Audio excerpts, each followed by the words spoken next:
It is Tuesday, October 29th, and live from the Chicago Sun-Times Chicago Reader Studio on Racine Avenue, this is the Ben Joravsky Show.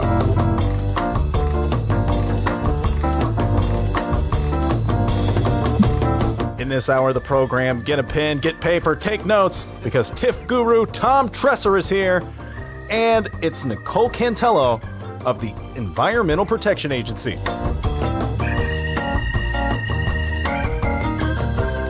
And now your host, Chicago Reader columnist, Ben Joravsky. Tom Tresser's in the studio. He's the TIF guru. You've been hearing him for the last several years.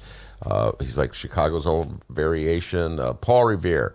I use that line on a lot of different people, but he's riding around warning us about the pending doom of our city that stashes so much of its money into TIFs. And he's the head of that group, or he's a part of a group called TIF Illumination Project. Welcome to the show, young Thomas. Thank you, Ben. And I'm going to say it's all your fault. Yeah, all right, let's go back in time. I got the TIF bug in the 90s and spent about 10 years or so writing about TIFs. And at some point, our paths cross on this issue, so talk about it. We have a visual. I don't know for your... Oh, my God, you have a visual. I throw nothing away. Wow. I am holding in my hands, for your radio audience, a flyer from 2008. It says, "It's your money. Would you believe $500 million in 2006? The Truth About TIFs." There's a picture of a young Ben. Not that young, man. A younger. And it says, "A talk by Ben Joravsky, the political reporter," goes on, and it's for the Greater Lincoln Park Democracy for America meeting on February 12th, 2008. Ladies and gentlemen, I submit this artifact as Exhibit 1 for the people. I'm going to grab that and put it in the camera. Put it in the camera. Yeah, here we go. And you were the host that night, I correct? was. And it was at DePaul. I remember this. That's right. Good God, I still have that sweater. So we had about 50 people there, and we were trying to build this progressive organization in Lincoln Park, okay? And you came, and I remember you waving a property tax bill. This is my Ben Joravsky imitation. "Hey, your property tax bill is lying to you." Oh, that's good. That's wow. Dang, man. Can you do it, Donald Trump? Oh, no, Something about the Bulls. I wouldn't dare. You got to say something. First of all, you have to say "man," and then you have to say something about your beloved Bulls. But yeah, no, I was, in those days, I was going around. Oh, my goodness, Tommy, bring back memories. That's right. I was going around to various neighborhood groups. I mean, I've talked about TIFs in so many different settings, and you've really picked up the mantle, taking it one step further. But I would go and I would bring a property tax bill. That's right. And the reason I brought a property tax bill was to show how even though your property taxes went up to finance the TIF funds, to be deposited into various TIF bank accounts, it was not recorded on your property tax bills. They're lying to you. So that's what I remember from that meeting, and I go, what the hell? Now, the following year, I got into the No Game Chicago. So this is what this artifact is right here. We fought the Olympic bid, so it was all the Olympics all the time. Mayor Daley was like obsessed with bringing the games to Chicago. He stopped governing, I think, the city for 2 years, and raised about $90 million, and everybody was hypnotized. Not everybody. Well, there's one person in the room besides myself who wasn't hypnotized, but most Chicago civics were kind of, civics hypnotized or seduced or threatened. Yeah. And I was told by many civic leaders that they dasn't speak against the games for fear of the mayor. Well, this artifact right here is from across the street from the Michael Reese Hospital site, and that's what it really was all about. It was about greed and corruption. But we found No Game Chicago, and that's another artifact here. I bring you. Wow. Better schools. Hey, that's a theme that hasn't gotten away, has it? Oh, my goodness. No Olympic Games, No Game Chicago. Oh, thank God the live stream worked today. Yeah, no, he has all these. Lovely. That's so good, Tom. The better schools, no Olympic Games. Yeah, that fight took place. And at one point, I like to say that a big aid in that fight, whether they realize it or not, and I'm just going to give them a shout out, the Fraternal Order of Police. Yes, they protested on the day that the Olympics came to review our area. Yeah. And we protested in the Federal Plaza while they walked around. God bless them. I always said Fraternal Order Police helped keep Chicago from having to spend untold hundreds of millions of dollars on that frivolous Of course, spectacle. No Game Chicago went to Switzerland. That is correct. In the summer of 2009 and 2008 actually, and we invited you to come to Switzerland with us to the headquarters of the IOC. And if you remember this, I vaguely remember. You would have been there to see us deliver the famous Book of Evidence to the IOC. Oh now this is an actual artifact, one of the few remaining copies. And you know whose letter starts out the Book of Evidence, Ben Jaworski? No, whose? Your letter. Oh, yeah, I remember I wrote that letter, yeah. It says, an open letter to the IOC, why you don't want to give Chicago the Olympics, Ben Jaworski, April 2nd, 2009. We made 150 copies of this Book of Evidence and took it to Switzerland with us and delivered it personally to the members of the IOC. And who's got the last letter in here? It's also a lawsuit from the great group Designs for Change. Now, we went to Switzerland, we went to Copenhagen in October of 2009 to give them the final stuff. And guess whose letter we took to the IOC in October? Your letter. Oh, yeah. When you said one last time. Yeah. Don't give us the games. You said, this is like, I know we bothered you so many times, but listen, here's one last column from Ben Jaworski in Chicago. We deliver that personally through our Copenhagen police, the Danish army, the Secret Service, and Mayor Daley's personal security guards that he brought with him to Copenhagen. We penetrated all that to deliver the materials on the day of their vote. And Chicago did not get the Olympics, so I guess I wrote a persuasive letter. I think you did, and we delivered it for you. I appreciate that. Well, but the whole point of it was, Ben, is because of that meeting that we had that you joined us at 2008. It was in my mind about TIFs, and we used it to derail the Olympic bid in this way. In the spring of 2008, we got a hold of all the TIF reports of about 165, and we opened them all up and looked at the balance sheet and discovered $1.7 billion sitting in TIF accounts. So we ran around the city for the rest of the year saying, Chicago isn't broke. We don't need the games to prosper. Let's talk about that $1.7 billion right now. Let's figure out how to use that money to make the city great. Let's not throw a party, 7 years from now. And they hated us.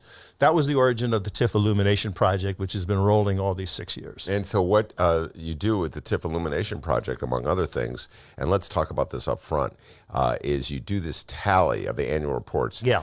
This is really important, everybody, because every year a portion of your property tax is siphoned off to various TIF bank accounts that are largely controlled by the mayor with some key aldermen. But it's largely the mayor's slush fund, and the mayor is free to dip into it for whatever he or she wants. That's why it's so important to the mayor. The issue has been, since Tom started talking about it at great length, how much money is sitting in these TIF bank accounts that's unobligated, that is not directly earmarked for any specific project, which is free for the mayor to use however he or she wants. Which is called a slush fund. Which is called a slush fund, all right? Although in the column I write tomorrow, I see the mayonnaise. I allude to the mayonnaise jar because one common theme, Tom Tresser, that every mayor has repeated from Daley to Rahm to Lori Lightfoot is that despite what Tom Tresser says, there's no money in the TIF slush fund. Well, we're here to say it ain't so. And so just to get the mayonnaise joke, in the last budget, in the lead up to Mayor Lori Lightfoot's budget address last week, one of her, an unnamed city hall aide, that would not reveal him or herself, told the Sun-Times that they've scraped the mayonnaise jar clean. Yes, we brought it here. We brought it here to demonstrate. So no matter what you say, Tom, they always say, sorry, Tresser, there's no money. And then all of a sudden when they need some money, where'd it come from? They find some more mayonnaise, but yeah. So let's just show the folks at home our sophisticated data gathering tool called the spreadsheet. That's unbelievable. That's unbelievable. This is here funded courtesy of nobody. We've been turned down 30 times by foundations, but nevertheless, we're able to use our vast data resources to go through the TIF reports every year. This is from 2018. Okay. So there's 145 active TIFs. So that's how many, that's how many rows we have. And all we do is we add up the numbers at the bottom of the sheet.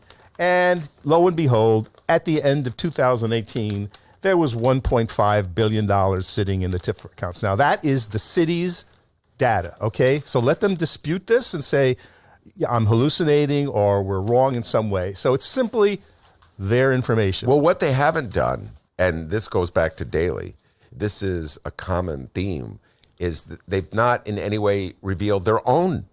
Like, you've gone through, okay, just people know this. This is like TIF geekdom. But the city is required by state law to provide an audit every year of every single TIF district. And so these are annual reports, and they put them online. They're PDF files. And that's what we use. Yeah, that's what you use. And so they're required by state law to do that. It's a report that it's officially delivered to the state controller. Anyway, so what Tom does is he goes through 145 different annual reports. Correct. One report for. So you think the city would just say, you know what we're going to do? It's all on our computers. We're going to come up with one total. But no, they never do. They could do this. A computer, they have it all on their computers. Well, not only that, Ben, they refuse to do it by wards because that's how people live politically. So they'll say, well, the Kinsey TIF district is this or that. And people go, I don't know what that is. I know Kinsey Street, but there's no alderman for Kinsey TIF. There's no director. So they resist and have resisted to make the information available by ward, which is what we do. So we scrape it and pull it apart and pull it back together again, and has been doing so since 2013. We did an open meeting, which you were at. Again, you're all over this project. A public meeting at the Chopin Theater. Oh, I remember that. Yeah. Mm-hmm. And it was February 2013, the night of the State of the Union address. What year was it? 2013. And it was packed. The Chopin Theater, my friends, was SRO, like at a hockey game. People were leaning in. They were shouting, no TIFs, no TIFs. Why? Because Mayor Emanuel had just closed 50 schools. Mm-hmm. So people were really pregnant and angry and present about their property taxes, right? Mm-hmm. So you were there. Professor Richard Dye from University of Illinois, who's been studying this for dogs' ages, and the great Valerie Leonard from Valerie Leonard London. was there, yeah. So that was our little get-together, and we unveiled the TIF Illumination Project that night, and we revealed the TIFs of the 27th Award, which is where we were. And we said to the assembled folk, if this information is useful to you, how TIFs work and what they're doing to your ward, give us a call. And, we have no staff, we have nothing, but we'll try to do a good job for you. That was 76 meetings ago. Yeah. We did. The 77th meeting was just 2 weeks ago in Wicker Park. It hasn't stopped, and we have no budget. We have nothing. But still, folk out there, they want to know. Yeah. Well, okay, and going back to the point I was making, so the mayor, instead of going through the computers and presenting a number for that they claim is in the reserves, just always says, Tom's wrong. Tom's wrong. That's what Tom's wrong. So we don't know. You would think that the first step one of a transparent, efficiently run city would be to tell people what property taxes they have in reserves so they don't have to raise your property tax. You can look at it from one of two ways, Tom. I sometimes, when I pay a top property tax bill, I put on my MAGA hat, and now suddenly I'm really upset that I'm paying more money in property taxes when I know this money is in reserve. Yeah. But then when I think about how our schools have 43 kids or 45 kids in a classroom, I put on my FDR hat, and I'm upset that the money is being held in reserve instead of being used for something that I really feel is important. So you can look at it either way. Well, I believe in government. I mean, I'm an FDR kind of guy, except we got to have better governors. And I've been fighting the machine here since 1991, but I'm a believer in government because government made us problems. I mean, we have racism and structural redlining and all these things that have plagued our city over the years. So we can use government for evil and for good, but we need better governors. And I've been fighting the machine for most of my adult life. And these TIFs here, we call them racist, and we say it's time to abolish them. And we ask people to go to endtifsnow.org. There's a petition and all our arguments lining up why these TIFs cannot be saved. They can't be tweaked or adjudicated. They got to go. And these two TIFs for Lincoln Yards And Project 78 are an act of economic warfare on Black Chicago. They're egregious beyond understanding. They got to go. All right. Well, I'm lately, I'm rethinking everything. I'll throw this out at you. And I've sort of come to the conclusion that TIFs are necessary evil, and I will explain myself and get your response. So here's the deal. At their most basic fundamental level, TIF is a surcharge that the city slaps on the property tax that everybody pays, and the money goes into bank accounts, as we just said, largely controlled by the mayor. People don't seem too particularly upset about it, despite the fact, Tom, that I've been on this crusade since the 1990s, since the Clinton years. All right? People don't seem too worried about it. You know why? Because they don't realize they're paying it. So I've come to the conclusion is if the only way we can fund the things that we think are important with government is to slap a surcharge on the property tax that people don't realize that they're paying, if people will go along with it because they don't realize they're paying it, then who am I to complain? Who am I to notify people that they're paying more in their property tax to fund the things that they say they want for government? You know what? I'm raising the white flag. Oh, no, ladies and gentlemen, this is a horrible day for Chicago. But I don't want the money wasted on things that I don't think are frivolous and not necessary, like, for instance, underwriting a upscale development in an already gentrifying neighborhood. Owned by a billionaire. Yeah, so I think that the money should be then taken out every year. And what do they call it? What do they call it? The surplus. They've created their own word. We surplus a TIF. I turned that into a new word. Yeah. So I'm saying, what's your thoughts about that, Tom? Just let's keep the secret tax going. Let's keep slapping the surcharge on the property taxpayers. As long as the people in Chicago are so clueless, to quote that movie that Dennis loved in the 90s, and that they're willing to pay extra in their property taxes, who am I to complain? Who are you, Tom Tresser, to complain? And then we could spend the money on schools and police and firefighters. Go ahead. Well, I feel your frustration, but I'll see you and raise you. We need to be fighting the wars. We need to be fighting the over-militarization of our country. Our mayor should be in conclusion with the mayors of Los Angeles, New York, and other older cities to fight the militarization of the country, because Chicago and Illinois ship so much of its federal taxes to Washington, which then gets repurposed for the military. So first, I'll put that on the table if we're thinking big pictures. If we could just keep a half of the federal taxes Chicagoans send to Washington every year for the military, we end the conversation. We could do whatever we want. We could rebuild the schools. We could cut class size in half. We could have gardens on every treetop. We could do. The sky would be the limit, and it's just our money. So let us use it. So in the spirit of what you're saying, no, end TIFs by all means, but replace it with a breathtaking plan for the future of the city of Chicago, which we're still waiting for from this mayor. If we can give so much money to billionaire Keating Crown at Lincoln Yards and the developers, structured development down on the river in Roosevelt, can we not come up with something equally breathtaking that will serve all our Chicagoans? And I don't know what that is, but let's have the conversation. Some people say cut class size in half. Some people say let's go solar and put solar panels on all buildings and let the city buy those panels, and you'd be trained and something like that. Sort of like, again, like the New Deal. The city becomes the employer of first resort. That's where we need to be. Stop messing around in public money for a target, for low wage jobs and non-union jobs. Let's get out of that space. Let's think big. Then I'm with you. All right. I agree with you on the thinking big part. In fact, one thing I miss from the 80s, one of the few things I miss from the 80s, Harold Washington, former mayor of the city of Chicago, was always talking about our urban agenda. And our mayors since then have dropped that rhetoric, talk about how, let's say, Chicago has things in common with LA or New York or any other city in the country, and that we should have a combined urban agenda. We should be petitioning the federal government to spend more money on cities to help us with our transit and our education, et cetera, and so forth. And so, yes, you're absolutely correct. That rhetoric is lost. In fact, cities are now competing against each other, fighting to woo the Amazons of the world. Wrong way to go. So I agree with you on that one. But let's just deal with this one issue that we're confronted with right now. And that is that we're in day 9 of a teacher strike. Yeah. And the teachers union is demanding that the teachers, that the city allocate more money, more tax dollars, because it's not coming from the feds. No. It's not coming from the state at the moment. So more locally raised money to lower class size and to hire more nurses, counselors, et cetera, and so forth, and perhaps give teachers more prep time. So it's all these things are on the table, and Mayor Lori Lightfoot has said when she totals it up, there's $100 million difference between what the teachers want and what she wants to give them. Mayor Lightfoot, go back to the mayonnaise jar. I was going to ask. It's not empty. So look, here we go. Oh my God. Here we go. So illustration. She took out 1/3. Oh my gosh.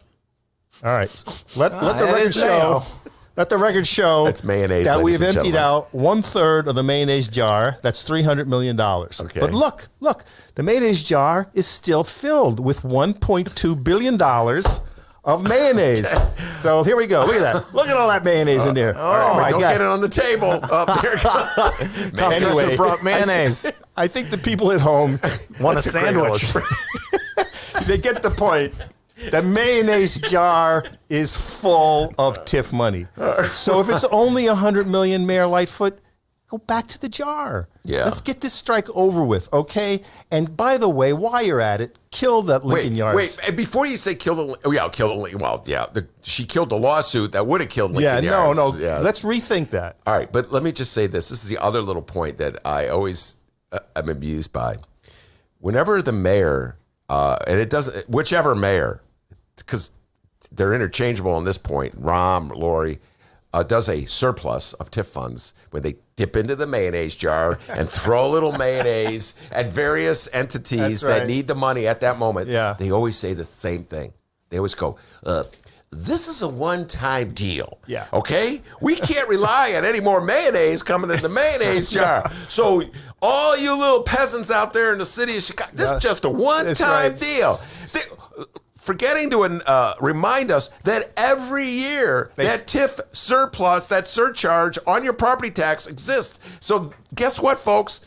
Next year, you're going to be pouring more of your mayonnaise into that jar. That jar keeps getting filled up every year. It's like, but every year, Tom, when they do the surplus, what do they say? This is just a one-shot deal. Special thing. Emmanuel did that a few years ago. I think it was about $85 million the last time that the teachers came to the table, right? I think that was about 4 or 5 years ago. Isn't that funny? They only dip into the mayonnaise jars when the teachers go on strike. Right. Imagine if some of the other unions had their balls. Well, look, CTU, come with us and help us abolish these TIFs. If you had helped us abolish TIFs, if they had been working with me, this would have been a done deal by now. This money the mayonnaise jar would have been emptied. It would have been a different civic conversation. So I asked my friends at Jesse Sharkey, if you're listening to this, let's work together. Your rank and file know me. They've come to my meetings. They understand what we're speaking about here, this injustice about TIFs. So let's get on the same page, brother. Let's kill these TIFs together. And you won't have your strike will be over in like 5 minutes. All right. I'm not certain. In fact, I am positive I'm not aboard the kill the TIFs bandwagon because the new Ben Joravsky is let's exploit the TIFs since they're not going anywhere. But I am with you. You're killing me, man. Yeah, I'm with you 100% on transparency. So at the very least, we'll cut a deal, Tom. This is Chicago. We'll cut a deal. You and I agree that the mayor should be completely and totally and utterly transparent about how much mayonnaise is in the mayonnaise jar. Are you in agreement with that? I agree, but listen, let me just say, when I hear transparency in the city of Chicago, because this is the big watchword, to me, that's the image of a gas station robbery where you watch the security footage a month later. It's grainy. You see a guy with his hands up. There's a gun. A crime has been committed.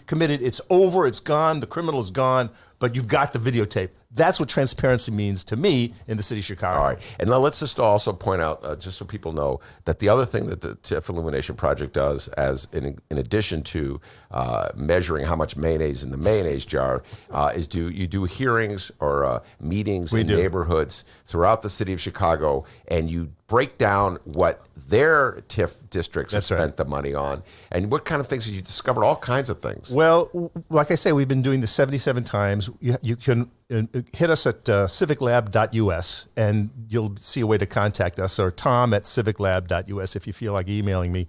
We'll come and visit you, but basically we do a civic house call. So we'll tell you, first of all, what TIFs are in sort of a strangely entertaining way that is compelling and clear. So you leave the meeting with a basic 101. These are how TIFs work. These are how many there are in the city, how big a deal it is. how big a deal it is in the state of Illinois, because there's about 1,200 TIFs across the whole state, about 420 cities. So we're not alone. Then we tell you, okay, here we are in the 13th ward, the 19th ward, wherever we are. Here's how many TIFs there are here. Here's how much money they've taken from you. Here's who's getting paid. Come on, this is Chicago. We want to know who got paid. And then we say, hey, could there be any conflict of interest? Heaven forfend. Could there be a connection between people who receive TIF money and your alderperson? And guess what? Every time there is. We were in the ward, what's her name? Carrie Austin's ward. I think that was the 34th ward. Mm-hmm. Unbeknownst to me, her chief of staff was in the back of the room. And when I got to the point of revealing the conflicts of interest, the two big TIFs that she funded there gave her about $6,000 in campaign contributions, I heard a voice from the back of the room, she used that money for turkeys. I said, excuse me? And all of a sudden, it's her chief of staff, a guy who's been in the news for his double dipping between the state and the city. And he said, yeah, she used that money for turkeys. And I go, are you kidding me? I'm sorry, I didn't mean to laugh, but go ahead. So what a city. So then this chief of staff guy did try to very change the subject and, try to get us off the topic. But basically he said, yes, the alderman took the $6,000 and spent it on turkeys for her citizens. Well, but we find those stories over and over again. And it is kind of a funny thing because many times Tom will bring his show on the road to some ward, and the alderman or an aldermanic aide will be outraged and get up and start accusing you of getting something wrong. I think I was at a meeting with you once it was you in West Riders Park where Bernie Stone, former alderman, maybe rest in peace. Yeah, he got it. You don't know what you're talking about. Save some of that mayonnaise for me. That was actually the only time. Listen, I don't run those meetings. They're always put together by the citizens of the neighborhood, and they often do invite the alderman. They never come. No sitting alderman has ever been at one of those meetings. Well, time out. Bernie was retired by then. Yes, he's retired. No, but he's since passed on. But at that, he was not the sitting alderman. No. He had lost his election. That's right. And he came.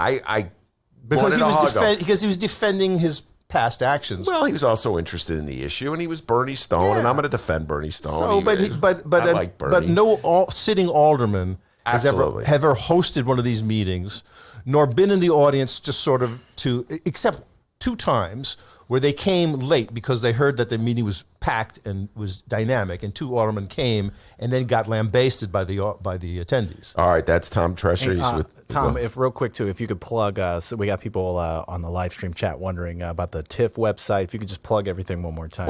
Sure. Go to endtifsnow.org, and that's the campaign to eliminate TIFs. If you just want the background, and we got videos and, oh my goodness, all sorts of reports, it's tifreports.com. If you want to get a hold of me, Tom Tresser, bring me to your community. We do civic house calls. Hook me up at tom@civiclab.us. And that's Tresser, Tresser. You got it, brother. All right, Tom Tresser has been fighting a good fight for a long time. Thank you so much. And speaking of unions that got guts, Tom, I'm going to tell you, Nicole Cantello she's the president of Local 704, American Federation of Government Employees. She doesn't play around. We're going to be talking about Donald Trump's bizarre attitude toward federal employees and to the EPA and to the environment. So we're going to bring Nicole on after this break. Take care, everybody.